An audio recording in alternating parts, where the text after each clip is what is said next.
بات کہنی پڑتی ہے جب تک کہ کڑوی بات کہی نہ جائے، حقائق کو دیکھنے کی جرت پیدا نہ کی جائے، مواجہہ نہ کیا جائے، فیکٹس کو فیس نہ کیا جائے، اس وقت تک بات صحیح نہیں ہوگی، اور نہ ہم صحیح تشخیص کر سکیں گے، نہ صحیح تجویز کی طرف ہمارا ذہن منتقل ہوگا۔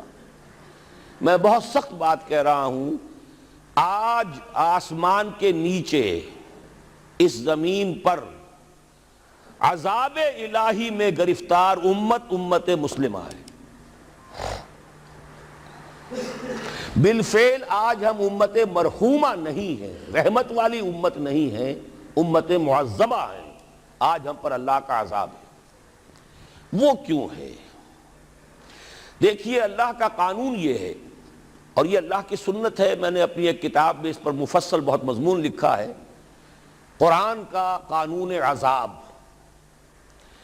ایک عذاب تو آیا کرتا تھا ان قوموں پر جن کی طرف اللہ رسول بھیجتا تھا، اِنَّا أَرْسَلْنَا نُوحًا إِلَىٰ قَوْمِهِ۔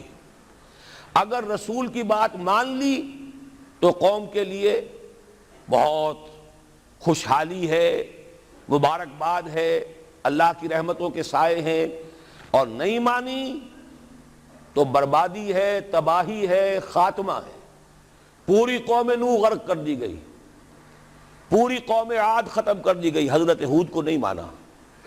پوری قوم سمود ختم کر دی گئی، حضرت صالح کو نہیں مانا۔ عمورہ اور صدوم کی بستیاں ختم کر دی گئی، حضرت لوط کو نہیں مانا۔ آل فرعون غرق کر دیے گئے، حضرت موسیٰ کو نہیں مانا۔ مدین کے علاقے کو تباہ کر دیا گیا، حضرت شعیب کو نہیں مانا۔ یہ بات سمجھ میں آ گئی؟ لیکن جب سے نبوت اور رسالت کا سلسلہ ختم ہوا، اس قسم کا عذاب اب دنیا میں نہیں آ سکتا۔ وَمَا كُنَّا مُعَذِّبِينَ حَتَّى نَبْعَثَ رَسُولًا۔ ایسا عذاب ہم نہیں بھیجتے رہے جب تک کہ رسول کو نہ بھیج دیں۔ رسول آ گیا، اس نے حق کو بیان کر دیا، بات کو کھول کھول کر مبرہن کر دیا، ہر چیز واضح کر دی، کوئی مغالطے کا امکان نہ رہا۔ جاء الحق وزهق الباطل، ہر شے جو ہے دودھ کا دودھ، پانی کا پانی جدا ہو گیا۔ اب بھی جس نے نہیں مانا تو معلوم ہوا اس میں کوئی خیر نہیں ہے، اب خیر کا فقدان ہے۔ تو اس قوم کو جیسے کہ آپ باغ کے اندر جھاڑو دے کر جبھی کوئی آندھی چلے تو پتے گرے ہوئے ہوتے ہیں، ان پتوں کو ایک جگہ جمع کر کے دیاسلائی دکھا دیتے ہیں تاکہ یہ پتے جو ہیں یہاں پر بدزیبی کا ذریعہ نہ بنے، تو پوری قوم ہلاک، کَأَن لَّمْ يَغْنَوْا فِيهَا، ایسے ہو گئے جیسے تھے ہی نہیں۔ یہ عذاب اب نہیں آئے گا، اس لیے کہ آخری نبی، آخری رسول محمد الرسول اللہ صلی اللہ علیہ وسلم۔ اس میں ایک استثناء ہے، وہ میں بعد میں بیان کروں گا، ابھی نہیں۔ ایک ایکسیپشن ہے، وہ میں بعد میں بیان کروں گا۔ اب آج جو عذاب آتا ہے، دیکھیے کافروں کے لیے عذاب اصل میں آخرت میں ہے۔ دار العذاب، دار الجزا، وہ تو آخرت ہے، یہ تو دار الامتحان ہے۔ اب جو عذاب آتا ہے وہ اس قوم پر جو ہو تو حامل کتاب الہی، شریعت خداوندی کی کسٹوڈین، اللہ کے رسول کی نام لیوا، اس کے ساتھ عشق کا دعویٰ کرنے والی، عمل اس کے برعکس ہو۔ حالانکہ اللہ نے اگر اسے وہ مقام دیا، اللہ نے اس کی طرف رسول بھیجا اور اسے رسول کے امتی بننے کا شرف عطا کیا، اسے اپنا کلام دیا، کتاب دی، اسے اپنی شریعت دی، تو کس لیے دی؟ تاکہ اس پر خود بھی عمل کریں، اسے دوسروں تک بھی پہنچائیں۔ وہ گویا کہ اس روئے ارضی پر وہ امت، وہ قوم اللہ کی نمائندہ قوم ہوتی ہے، ریپرزنٹیٹو ہوتی ہے۔ اے انسانوں، ہمارے پاس ہے تمہارے خالق اور مالک اور پروردگار کا قانون، ہمارے پاس ہے اس کی ہدایت، ہمارے پاس ہے اس کی کتاب، ہمارے پاس ہے اس کے رسول کا اسوہ۔ آؤ ہماری طرف، ہمیں جانچو، ہمیں پرکھو، ہمیں دیکھو، ہم واقعتاً اسی کتاب کے مطابق چل رہے ہیں نا؟ دیکھ لو، ہم جو کہتے ہیں وہی کرتے ہیں نا؟ وہی بات تو نہیں ہے کہ لِمَ تَقُولُونَ مَا لَا تَفْعَلُونَ کَبُرَ مَقْتًا عِندَ اللَّهِ أَن تَقُولُوا مَا لَا تَفْعَلُونَ۔ آؤ دیکھو، ہم نے اس کتاب کے مطابق، اللہ کی ہدایت کے مطابق کیسا اچھا معاشرہ بنایا ہے، کیسا انصاف ہے، کیسا امن ہے، کیسا بھائی چارہ ہے، کیسی اخوت ہے۔ آؤ دیکھو ہمارے ہاں تقسیم دولت کا نظام کتنا صحیح ہے۔ ایسا نہیں ہے کہ کوئی جو ہے اسے دولت کی بدہضمی ہو رہی ہو اور کوئی وہ ہے کہ جو بھوکا مر رہا ہو، ایسا نہیں ہے۔ دیکھو ہمارے ہاں انسانی شرافت، انسانی عزت، انسانی پریسٹیج اور انسان کی حقوق بہتر سے بہتر شکل میں موجود ہیں، حریت ہے، آزادی اظہار رائے ہے، سب کچھ ہے۔ یہ کام اگر وہ امت کرے تو اس سے زیادہ خوش نصیب کوئی نہیں۔ پھر دنیا میں اس کو غلبہ ہوگا، دنیا کے خلافت اس کو دی جائے گی، دنیا کی امامت اس کو دی جائے گی، دنیا کی قیادت اس کو دی جائے گی۔ جیسے کبھی اقبال نے کہا تھا کہ سبق پھر پڑھ شجاعت کا، عدالت کا، صداقت کا، لیا جائے گا تجھ سے کام دنیا کی امامت کا۔ لیکن پھر وہی سبق پڑھنا پڑے گا جو صحابہ کرام نے پڑھا تھا۔ جب صحابہ کرام نے وہ سبق پڑھا تھا تو دنیا کی امامت اللہ نے ان کو عطا کی تھی کہ نہیں کی تھی؟ اگر تو اس کے مطابق عمل ہے تو ان سے زیادہ اللہ کو محبوب کوئی نہیں، اور اگر طرز عمل برعکس ہو جائے، کہیں کچھ اور کریں کچھ اور، کہیں یہ کہ قرآن پر ہمارا ایمان ہے اور اس کے قانون کو نافذ نہ کریں، کہیں یہ کہ ہماری تو محبوب ترین شخصیت محمد ہیں اور ان کی سنت کے اوپر عمل نہ کریں صلی اللہ علیہ وسلم، قرآن نے جس شے کو حرام کیا ہے اس پر اس کا استعمال کر رہے ہوں، اگر طرز عمل یہ ہو اور یہ طرز عمل اس حد کو پہنچ جائے کہ دنیا تانے دے یہ مسلمان کہاں اسلام، دنیا میں ہمیں دکھاؤ کہاں اسلام، یہ مسلمان کیا اسلام پر کاربند ہیں؟ جارج برنارڈ شاہ نے کہا تھا کہ میں جب قرآن پڑھتا ہوں تو محسوس کرتا ہوں اس سے بہتر کتاب کوئی ممکن نہیں، لیکن جب مسلمانوں کو دیکھتا ہوں تو محسوس کرتا ہوں ان سے زیادہ ذلیل قوم دنیا میں کوئی نہیں۔ یہ کنٹراسٹ ہے جو ہم اپنے وجود سے پیش کر رہے ہیں۔ کیا اس کی وجہ سے لوگ اسلام کی طرف راغب ہوں گے یا اسلام سے متنفر ہوں گے؟ کیا ہمارا منہ ہوتا ہے ہم باہر جاتے ہیں؟ اسی لیے ہم تو تبلیغ، میں تو کم سے کم وہاں جا کر جو مسلمان کھوئی ہوئی بھیڑیں ہیں امت محمد صلی اللہ علیہ وسلم کی، انہی کو ریکلیم کرنے کی کوشش کرتا ہوں، جیسے کہ حضرت مسیح نے کہا تھا میں تو بنی اسرائیل کے گھرانے کی کھوئی ہوئی بھیڑوں کی تلاش میں آیا ہوں۔ میرا منہ نہیں ہے کہ میں وہاں کسی امریکن سے بات کروں، وہ یہ کہے گا تم اپنا گھر تو سنوارو، فزیشن ہیل تھائی سیلف، تم ایک چھوٹا سا ملک نہیں چلا سکتے، تم نے اس کا بیڑا غرق کر کے رکھ دیا ہے، تم نے اسے کورٹ آف وارڈ بنوا دیا ہے آئی ایم ایف کا۔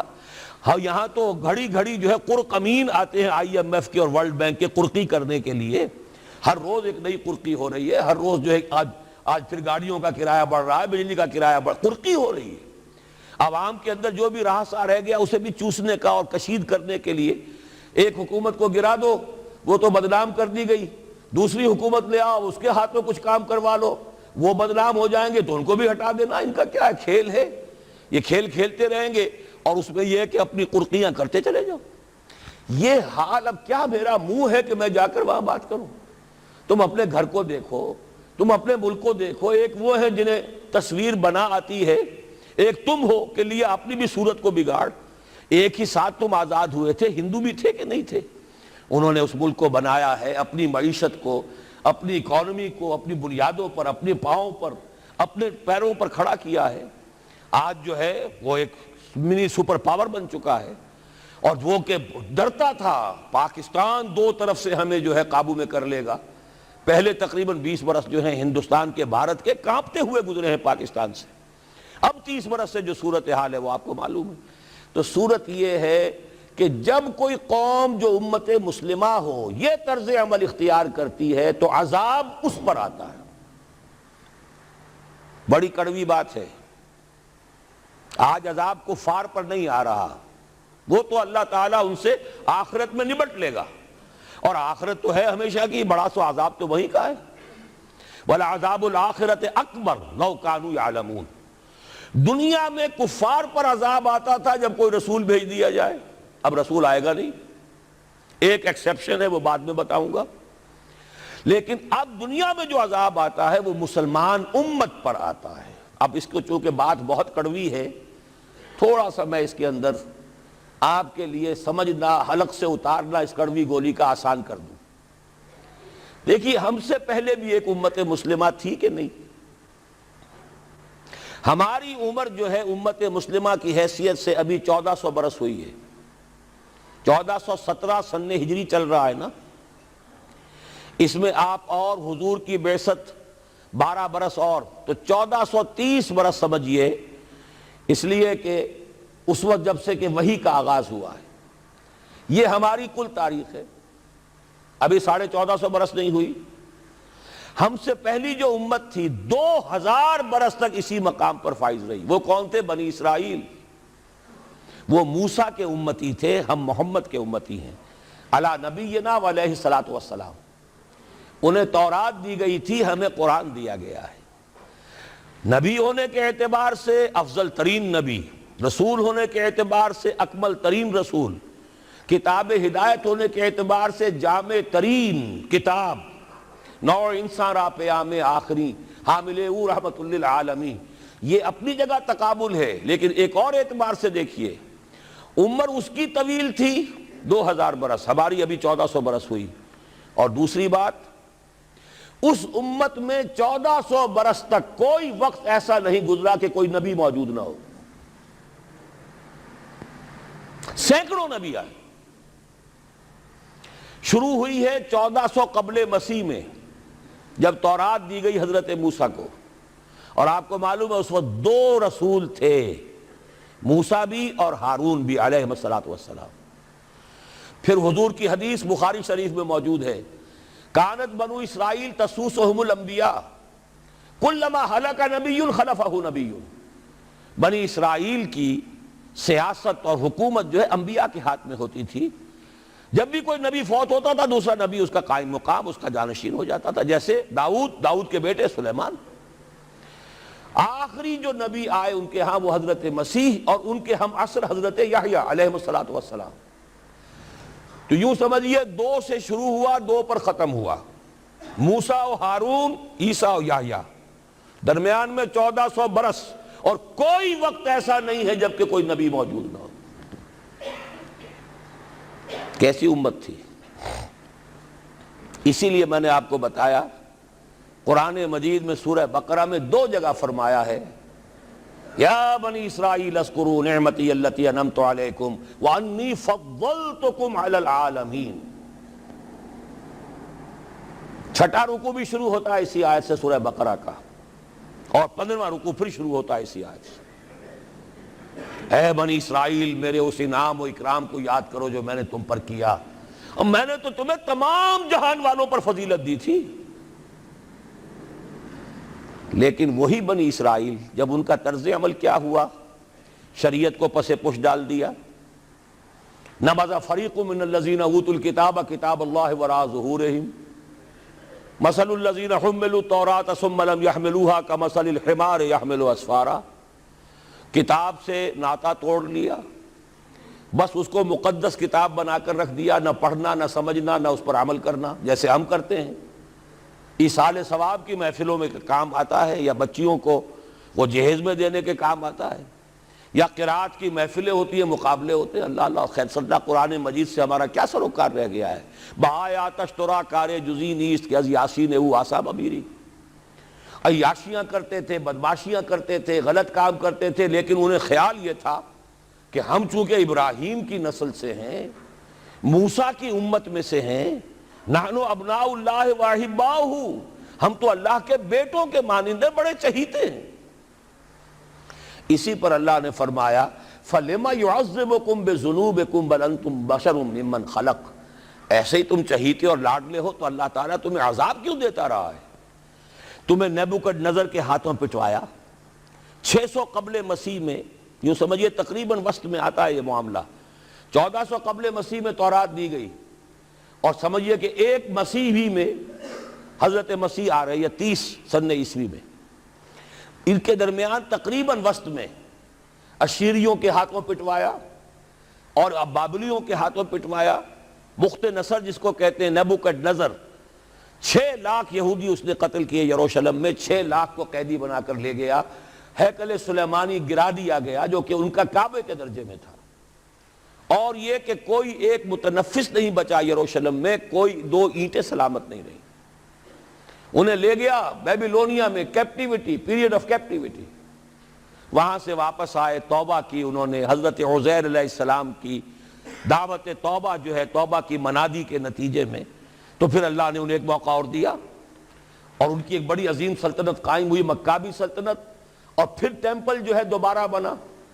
یہ جو سیکنڈ ٹیمپل کہلاتا ہے، دوسری تعمیر جو ہوئی ہیکل سلیمانی کی، اس کو بھی پھر دوبارہ جب ان کے ہاں وہی لچھن آئے، میں تجھ کو بتاتا ہوں تقدیر امم کیا ہے، شمشیر و ثنا اول، طاؤس و رباب آخر، جب وہی لچھن ہو گئے پھر عذاب کے کوڑے پڑے، پہلے گریکس کے ذریعے، یونانیوں کے ذریعے، پھر رومنز کے ذریعے، اور سن 70 عیسوی میں وہ دوسرا ہیکل سلیمانی بھی مسمار کر دیا گیا اور انہیں فلسطین سے نکالا دے دیا گیا، نکل جاؤ یہاں سے۔ تقریباً یوں سمجھئے کہ 1917 تک، سن 70 سے 1917 تک کتنے ہو گئے؟ 1850 برس ہو گئے تقریباً۔ 1850 برس یہ لوگ پھر فلسطین میں داخل نہیں ہو سکے، اور وہ ہیکل سلیمانی آج تک بھی پڑا ہوا ہے منہدم، سوائے اس کی ایک دیوار کے جسے یہ ویلنگ وال کہتے ہیں، وہاں جاتے ہیں رو دھو کر آ جاتے ہیں۔ اب تو خیر ان کا قبضہ ہے، جانا آنے کا سوال نہیں رہا، ورنہ 1967 سے پہلے بھی اجازت لے کر جاتے تھے، ماتم کر کے آ جاتے تھے، اس لیے کہ یروشلم جو ہے اس پر قبضہ تو ان کا ہو گیا تھا، لیکن مشرقی علاقہ ہے وہ، اور اس پر ابھی عربوں کا زیادہ تسلط تھا، اب وہ ختم ہو رہا ہے۔ معلوم ہوا کہ وہی قوم جو ہے، جو چہیتی بھی تھی، لاڈلی بھی تھی، خیر الامم تھی، انی فضلتکم علی العالمین کا مصداق تھی، جس پر انعامات تھے، اکرام تھا، جنہیں حضرت داؤد اور سلیمان کی سی حکومتیں دی گئیں، ان سب کا معاملہ کیا ہوا؟ غلط عمل کی وجہ سے، برعکس رویے کی وجہ سے، قرآن مجید ہی میں 2 جگہ ہے تھوڑے سے لفظی فرق کے ساتھ، ضربت علیہم الذلۃ والمسکنۃ وباؤوا بغضب من اللہ، ان پر ذلت تھوپ دی گئی، ذلیل کر دیے گئے۔ 1850 برس تک، پہلے 150 برس تک کیپٹیوٹی میں رہے تھے، اب 1850 برس تک جسے یہ ڈائسپورا کہتے ہیں اس میں رہے، روتے تھے، یاد کرتے تھے اپنی فلسطین کی سرزمین کو کہ ہم وہاں سے نکالے گئے ہیں۔ وہ بھی حضرت عمر نے اجازت دی تھی جا کر، جبکہ یروشلم جو ہے ہینڈ اوور کیا ہے وہاں کے عیسائیوں نے، حضرت عمر کے حوالے کیا ہے رضی اللہ تعالی عنہ، تو حضرت عمر نے انہیں آ کر زیارت کرنے کی اجازت دی ہے، ورنہ زیارت کی اجازت بھی نہیں تھی، عیسائیوں نے روکا ہوا تھا، نو جیو کوڈ انٹر جیروشلم۔